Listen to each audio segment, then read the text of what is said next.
Hello everyone. तो आज एक गणित चर्चा से हम स्टार्ट करेंगे और सवाल ये है हाउ मेनी कॉइन्स। तो आपको ए में कुछ ऑरेंज कॉइन्स रखे गए हैं और बी में येलो कॉइन्स रखे गए हैं। आपको काउंट करना है ए में कितने हैं, बी में कितने हैं।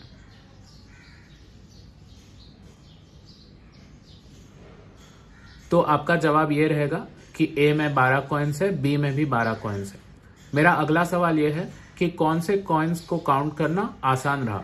क्या ए में आप आसानी से कॉइन्स को गिन पाए या बी में आसानी से गिन पाए।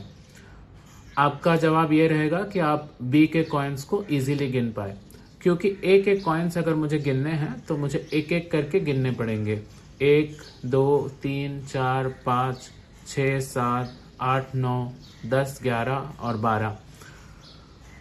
ऑन दी अदर हैंड अगर मुझे बी के कॉइन्स गिनने हैं तो बी के कॉइन्स एक रेक्टेंगल के शेप में अरेंज किए गए हैं और रेक्टेंगल के कॉइन्स मुझे गिनना आसान है। मैं यहाँ पे देख रहा हूँ 1 बार 4, 2 बार 4, 3 बार 4, तो 3 मल्टीप्लाइड बाय 4, 3 इसका ब्रेड्थ है और ये 4 लेंथ है। So breadth multiplied by length, that is 3 multiplied by 4 gives me 12. So there are 12 coins. तो जब कॉइन्स रेक्टेंगल शेप में अरेंज किए गए थे तो मुझे काउंट करना आसान हो गया। तो ये गणित चर्चा से हम क्या सीख ले रहे कि जब भी किसी चीज़ों को रेक्टेंगल के शेप में अरेंज करके हम रखते हैं तो उनको गिनना आसान हो जाता है। यही सीख हम अभी आगे इस्तेमाल करेंगे। तो हमारे स्कूल में एक इवेंट है और उसके लिए हमें चेयर्स अरेंज करने हैं, कुर्सियां अरेंज करनी है। तो फर्स्ट रो में हमें चाहिए 3 चेयर्स और उसके आगे जैसे जैसे नेक्स्ट रो आ जाएगा हम 2-2 कुर्सियां ऐड करते जाएंगे। तो in the first row there are 3 chairs, then there are 5 chairs, then we add 2 more, so 7 chairs. In the fourth row there are 9 chairs.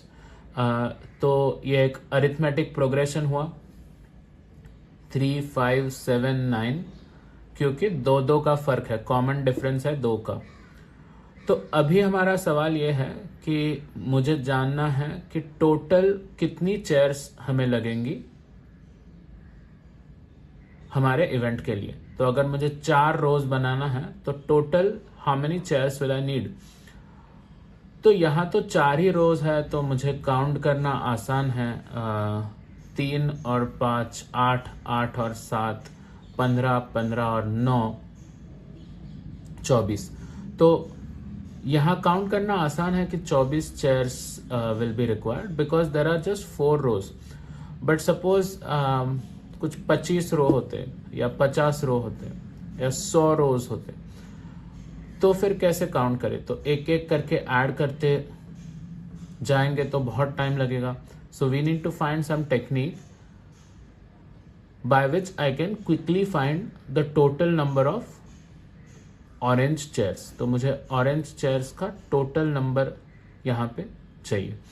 तो अभी 4 रोज के साथ हम कुछ टेक्निक डेवलप करते हैं। तो मैं क्या करने वाला हूं, अभी हमें गणित चर्चा से हमने सीखा कि ये चेयर्स को अगर मैं एक रेक्टेंगल के शेप में अरेंज करूं तो मुझे काउंट करना आसान हो जाएगा। ये अभी हमने गणित चर्चा से सीखा। तो क्या मैं किसी तरह यहाँ पे रेक्टेंगल लेके आ सकता हूं। तो मैं क्या करने वाला हूं कि ये जो एपी है वो 3 5 7 9 है। अभी मैं यही एपी को पलट देता हूं 9 7 5 3। तो अभी हम यहाँ पे उल्टा एपी बनाने वाले हैं। उसके लिए मैं येलो कलर के कॉइन्स को इस्तेमाल करने वाला हूँ। तो ऑरेंज कलर वाला एपी है 3 5 7 9। अभी येलो कलर वाला एपी होने वाला है 9 7 5 3, मतलब उल्टा। और यहाँ से स्टार्ट करेंगे। तो पहले 9 कॉइन्स को अरेंज कर रहा हूँ। 1 2 3 4 5 6 7 8 और 9। नेक्स्ट रो में आएंगे 7 क्योंकि ये एपी उल्टा है 9753। सो यहाँ पे 7 कॉइन्स आएंगे, 2-2 कम करते जा रहे। अगले रो में कितने कॉइन्स आएंगे? 5।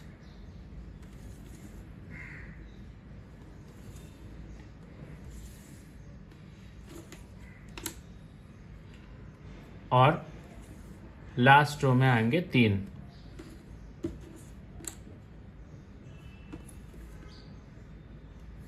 तो ऑरेंज वाला अरिथमेटिक प्रोग्रेशन है 3579, येलो वाला अरिथमेटिक प्रोग्रेशन है 9753। और ये दोनों को जोड़ के what are we seeing that when these two are combined what does the arrangement look like? The arrangement looks like a rectangle. And we learned from our Ganit Charcha today that in a rectangle it's easy for us to count.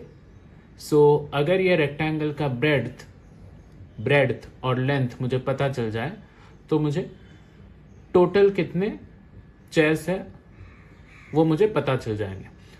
लेकिन do I want to know the total chairs or do I want to know just the orange chairs?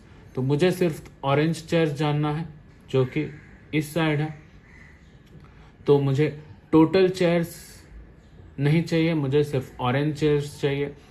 लेकिन अगर आप देख सकते हो कि जितने orange chairs है उतने ही येलो चेयर्स है, तो अगर मुझे टोटल चेयर्स पता चले और मैं उसका आधा करूं, if I do half of the total chairs, so if I find the total chairs, total orange plus total yellow, and if I do half of it, then I will get the number of orange chairs.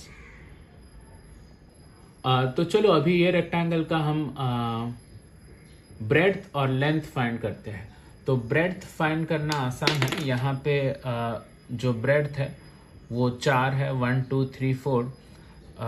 So how in general can I write that? The breadth over here is n. अगर मेरे पास n रोज है, यहाँ पे n 4 है, तो n रोज मेरे पास अगर रहेंगे, अगर 50 रोज रहेंगे तो यहाँ पे n 50 होगा। यहाँ पे मेरे पास 4 ही रोज है तो n is 4, तो ब्रेड्थ इस रेक्टेंगल का तो 4 है।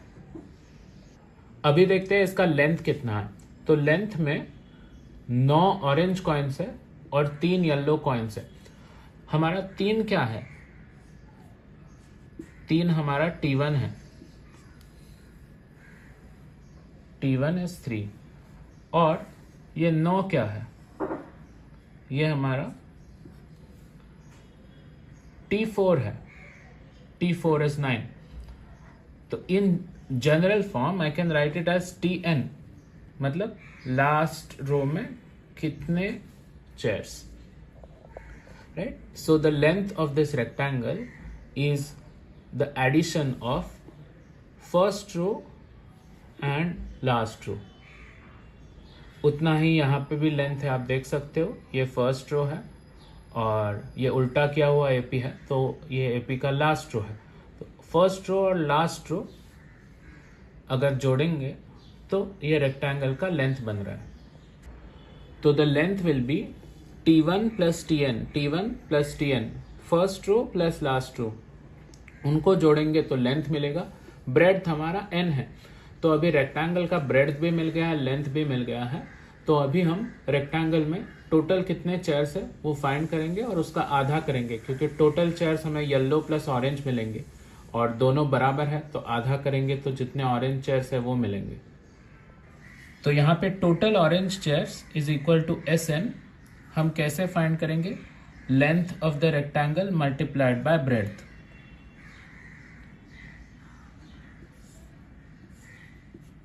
रेक्टेंगल का लेंथ है T1 प्लस Tn, उसको मल्टीप्लाई कर रहा हूं ब्रेड्थ से। ब्रेड्थ है n, ये ब्रेड्थ है n और ये लेंथ है T1 प्लस Tn, दोनों को मल्टीप्लाई कर रहा हूं और उसका हमें आधा करना है। आधा क्यों करना है? क्योंकि सिर्फ ये दोनों को मल्टीप्लाई किया तो मुझे पूरे चेयर्स मिलेंगे येलो प्लस ऑरेंज, तो उसका आधा किया तो मुझे ऑरेंज चेयर्स मिलेंगे, क्योंकि जितने येलो चेयर्स है उतने ही ऑरेंज चेयर्स है। अभी इसको देखते हैं कि क्या हम थोड़ा सिंप्लीफाई कर सकते हैं। तो यहाँ पे मैं n/2 लिखता हूँ, और मुझे T1 को हमें पता है कि T1 को हम A भी कहते हैं, सो T1 इज A। और Tn के लिए हमने ऑलरेडी एक फॉर्मूला डिराइव किया last time. Tn is A plus n-1 D। यहाँ पे मैं स्क्वायर ब्रैकेट डालता हूँ। तो Tn हमें पता है A प्लस n-1 D है।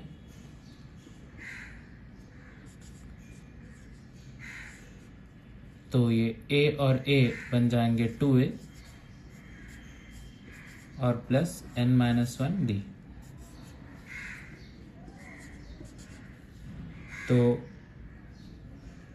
अगर मुझे T1 और Tn पता है तो मैं Sn के लिए ये फॉर्मूला इस्तेमाल कर सकता हूँ, n/2 multiplied by T1 plus Tn। अगर मुझे T1 और Tn डायरेक्टली पता नहीं है, लेकिन मुझे A और N और D पता है, तो मैं Sn के लिए ये फॉर्मूला इस्तेमाल कर सकता हूँ। I hope this is clear. Thank you.